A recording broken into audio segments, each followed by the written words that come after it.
The sonar ping echoed through the Nautilus's command center, different from anything Dr. Sarah Chen had heard in her 15 years of deep-sea research. The frequency wasn't natural, too regular, too precise. At 8 kilometers below the surface, in the heart of the Mariana Trench, it shouldn't have been there at all. "Captain Morris, you need to see this," she called out, adjusting the sensitivity on her instruments. The ping came again, stronger this time, as if responding to their presence. The captain's weathered face appeared over her shoulder, squinting at the readings. "I've never seen patterns like these. Natural formation." "No." Sarah shook her head, her dark eyes fixed on the screen. "These are constructed geometries, perfect angles, recurring sequences. Whatever's down there, it's artificial." The Nautilus, humanity's most advanced deep-sea research vessel, hovered in the absolute darkness of the ocean's deepest point. Its lights barely penetrated the crushing void, where the pressure could reduce a human body to paste in seconds. "Dr. Chen," the ship's AI announced, its voice carefully modulated, "I'm detecting changes in the surrounding water composition. Trace elements appearing that aren't in my database." Sarah felt a chill run down her spine that had nothing to do with the vessel's temperature. In her field, the unknown was both exciting and terrifying. But this was different. This felt like standing on the edge of something vast. The ping came again, and this time the ship's lights flickered in response. Energy readings spiked across their instruments, and for a moment, Sarah could have sworn she saw patterns of light dancing in the darkness beyond their viewport.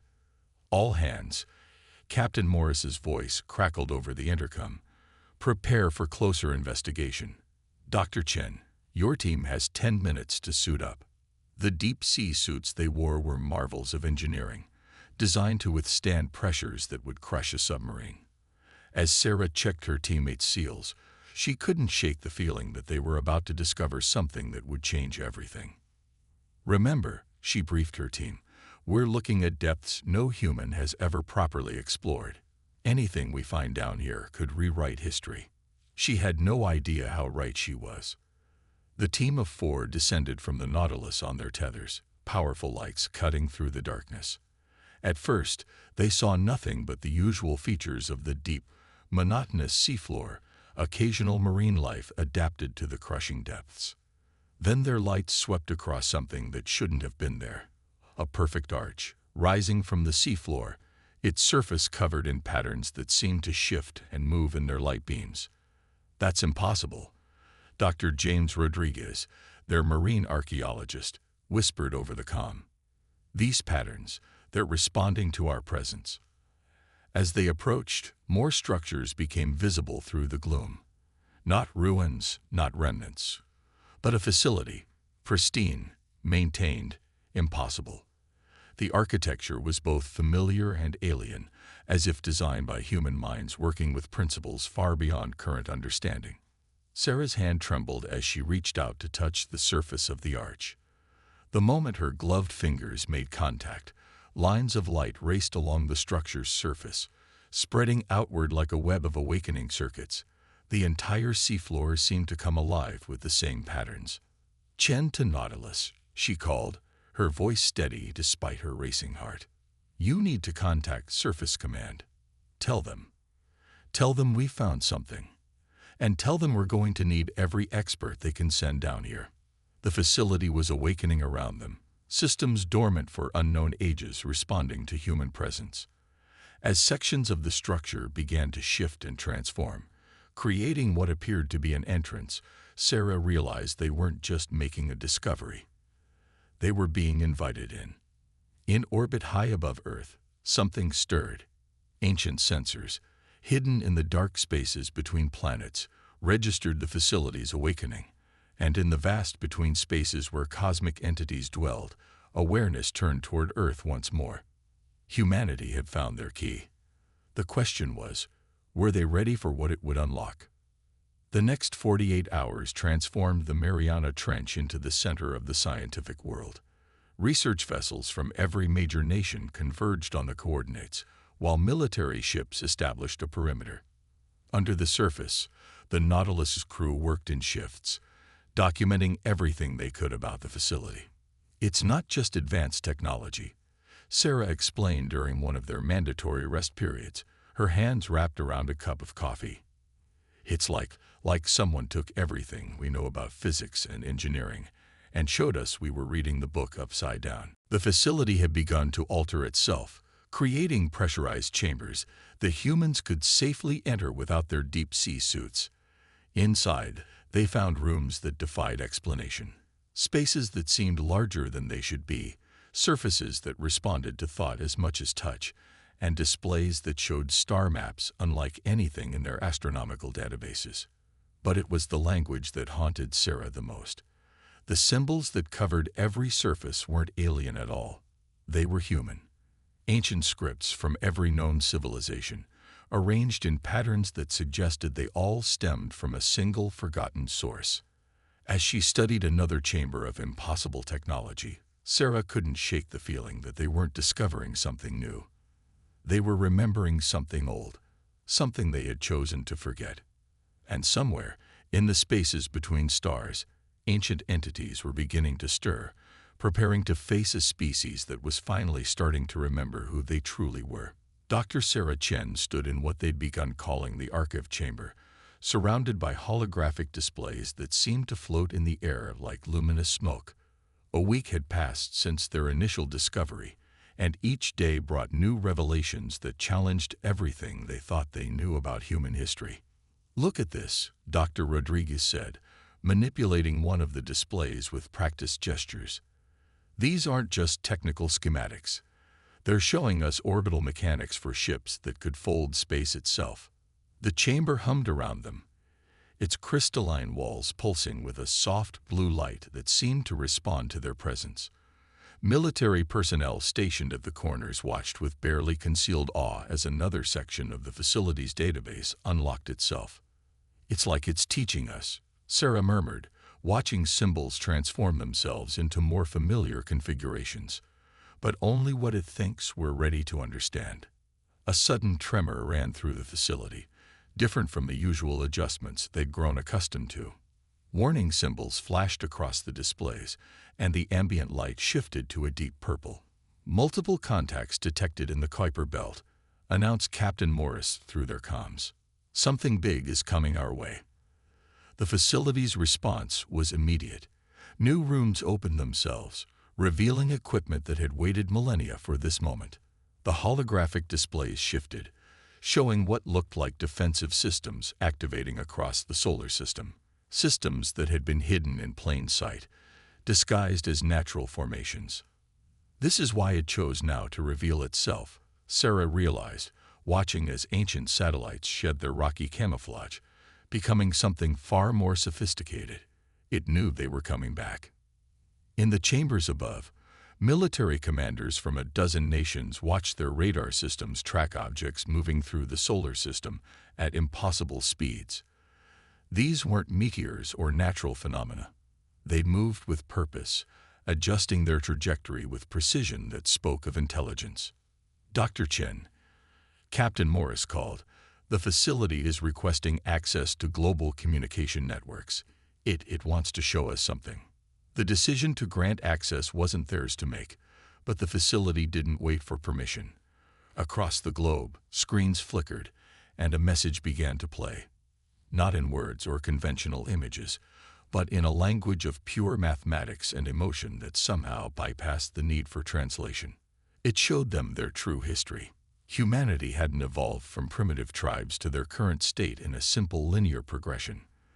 They had once been more, much more.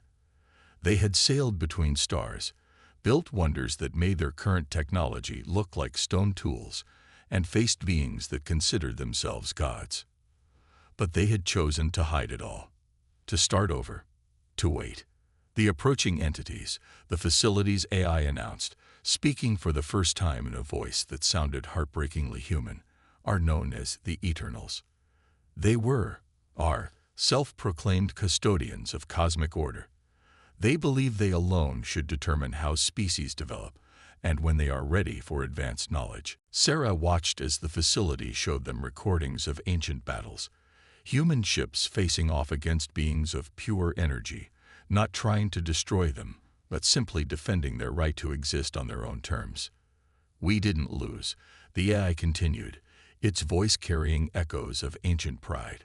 We chose to hide our true nature, to develop along a different path, to show them that humanity would reach for the stars no matter how many times we had to start over.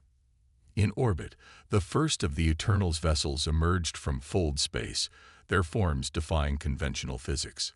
They appeared as massive spheres of shifting energy, each one larger than Earth's moon.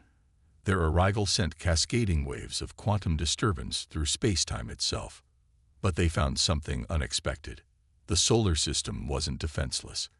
Ancient weapons platforms, hidden in asteroids and planetary rings, powered up. Defensive grids that had masqueraded as natural phenomena for millennia revealed their true nature. And deep in the Mariana Trench, the facility continued its transformation.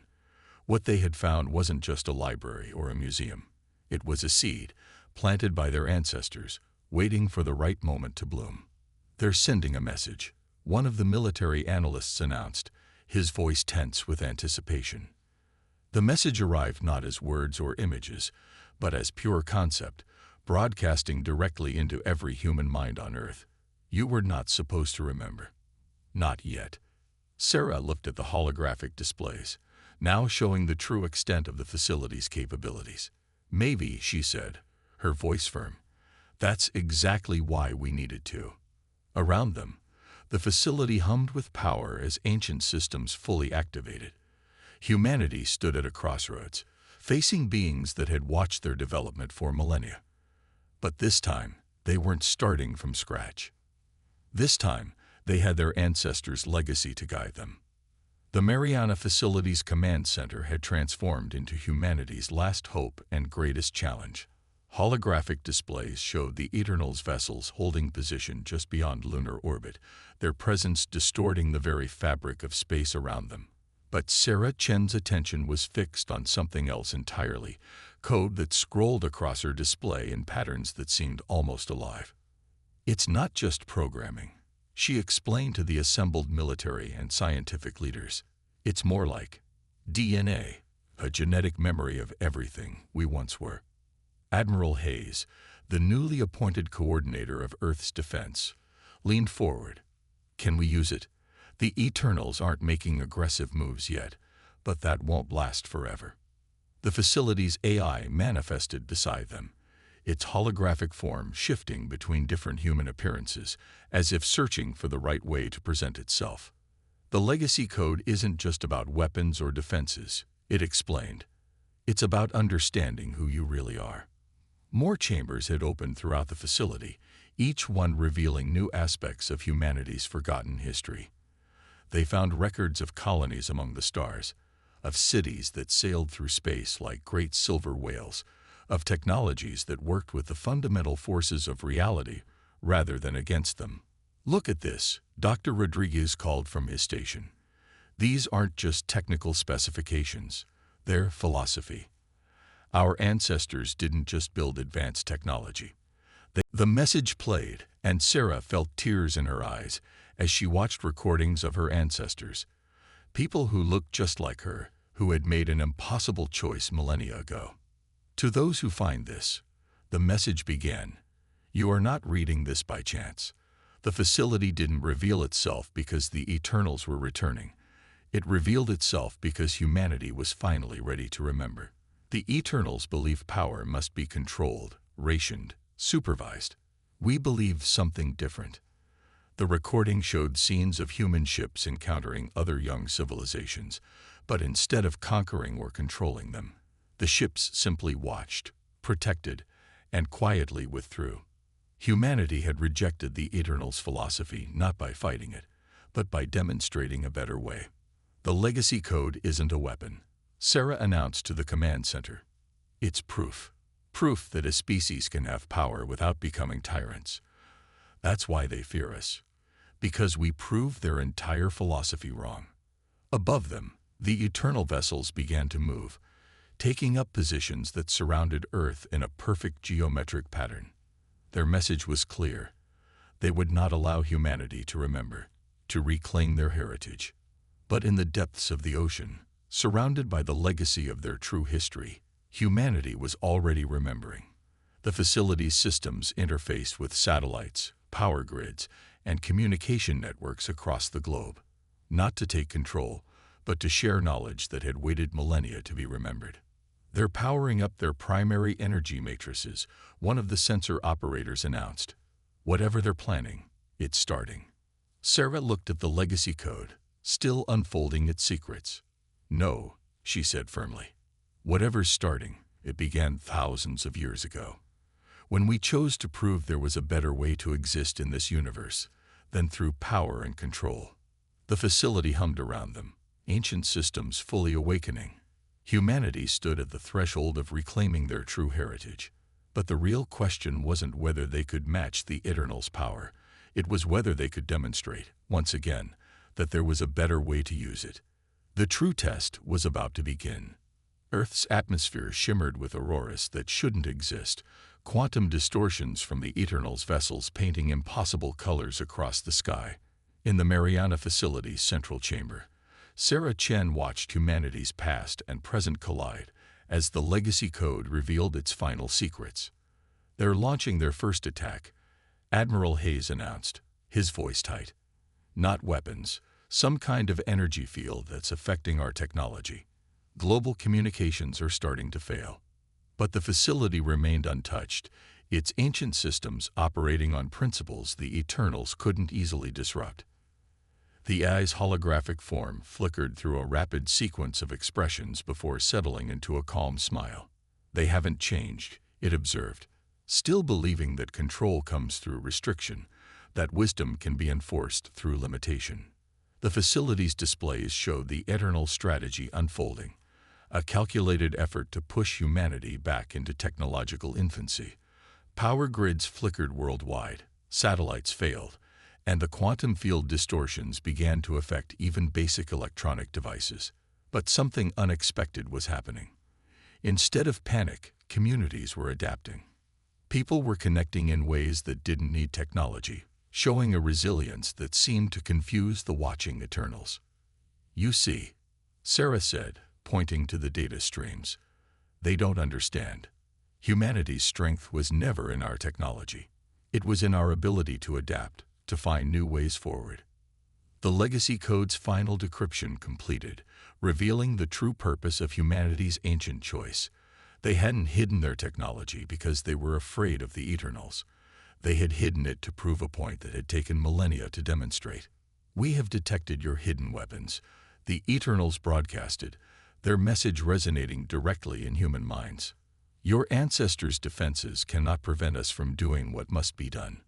The AI's form solidified, becoming more defined as it accessed the facility's deepest protocols. They still don't understand. Show them. Sarah nodded, and with a gesture, activated the facility's true purpose. Across Earth, people stopped what they were doing as knowledge flooded their minds. Not forced, but offered. The legacy code wasn't just a database of ancient technology. It was a record of choices, of paths not taken, of power deliberately set aside. The facility's displays showed the Eternals' vessels reacting with what could only be described as confusion. They had expected resistance, had prepared for weapons and defenses. Instead, humanity was responding by sharing knowledge openly, freely, without restriction. Our ancestors understood something fundamental about power, Sarah explained to the command center. True strength isn't about having the biggest weapons or the most advanced technology. It's about knowing when not to use them. The facility was transforming again, but not into a weapon platform. Instead, it was becoming a beacon, broadcasting humanity's experience across space. Their falls and rises, their failures and successes, their constant drive to learn and grow and share. We remember now, Sarah transmitted to the Eternal vessels, her message carried by systems designed for this moment. We remember why we chose this path. Not to hide, but to demonstrate. Every time you pushed us down, we rose again. Not through your guidance, but through our own determination. The Eternals' response was immediate and severe. Their vessels began to power up weapons that could reshape reality itself. But they hesitated when they realized humanity wasn't powering up their own ancient weapons in response.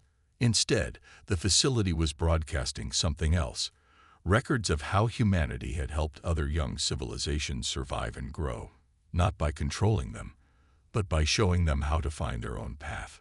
The legacy code revealed countless instances where humans had chosen to guide rather than rule, to teach rather than control.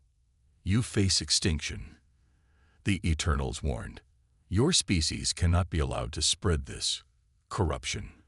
But their threat was met with something they had never expected, an invitation.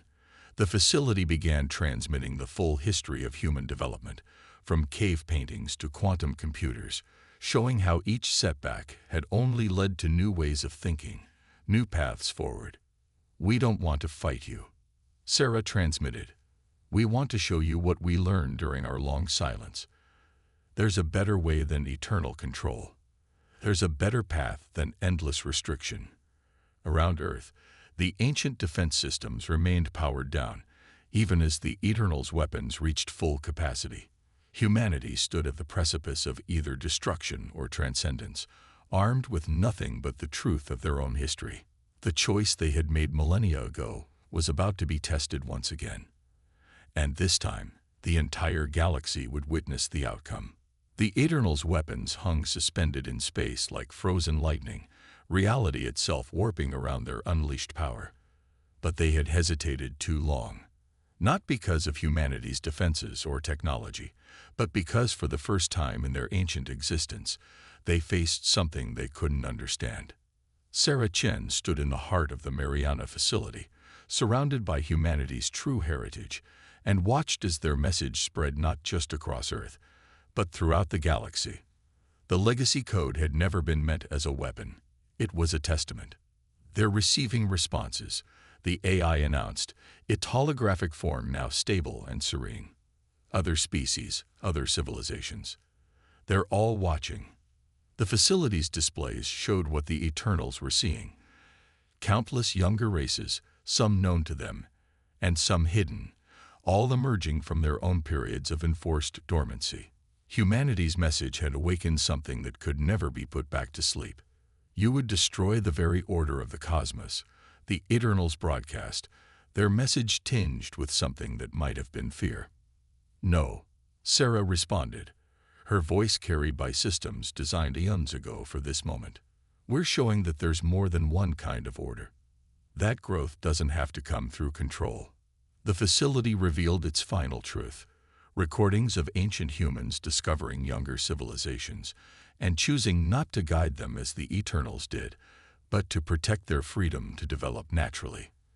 They had become guardians, not gods. "Look at your own history," Sarah transmitted to the Eternals. "Every time you pushed us down, we rose again. Not because we wanted power, but because we wanted understanding.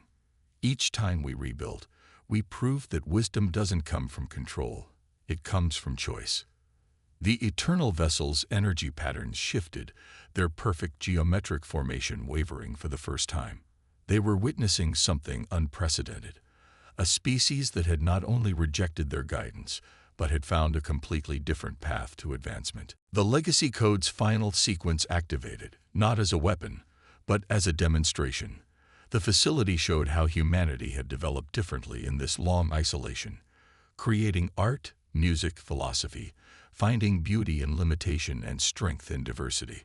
They had proven that progress didn't need to be directed from above. "You still don't see," the facility's AI transmitted.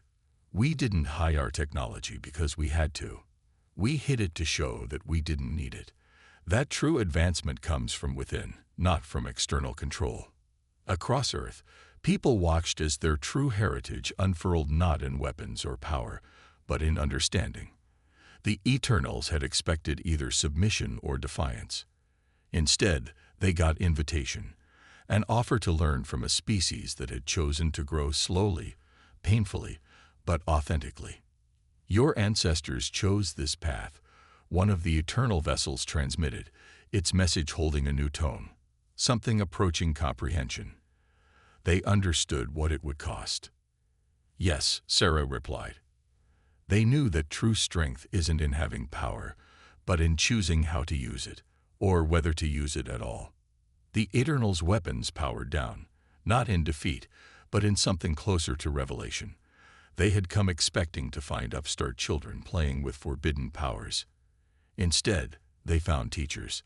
The facility's final message played across every screen, every mind. We remember not to reclaim power, but to show there's a better way to use it. We rise not to rule, but to lift others. We grow not to dominate, but to understand. Around Earth, the ancient defense systems began to power down. Their purpose served not in battle, but in demonstration. The Legacy Code had completed its true mission, not to help humanity fight the Eternals, but to show them why we never needed to. What now? Admiral Hayes asked, watching as the Eternal vessels began to withdraw. Sarah smiled, looking at the facility's displays showing countless young civilizations emerging from hiding, all watching, all learning. Now we do what humanity does best. We explore, we learn, we grow. But this time, we do it together. The Mariana facility transformed one final time, its structure opening up to the ocean above. But it wasn't closing down or going back to sleep. It was evolving, becoming something new. A beacon not of power, but of possibility. Humanity had passed their greatest test, not by fighting, but by showing there was another way. As the Eternal vessels departed, they left behind not a defeated enemy, but a changed universe, one where power was not the ultimate goal, but merely a tool for understanding. The choice made by their ancestors had finally borne fruit. Humanity had proven that true ascension comes not from dominating the cosmos, but from learning to be its stewards. And in the depths of the ocean, where it all began, Sarah Chen looked up at the lights of a new dawn, knowing that humanity's real journey was just beginning.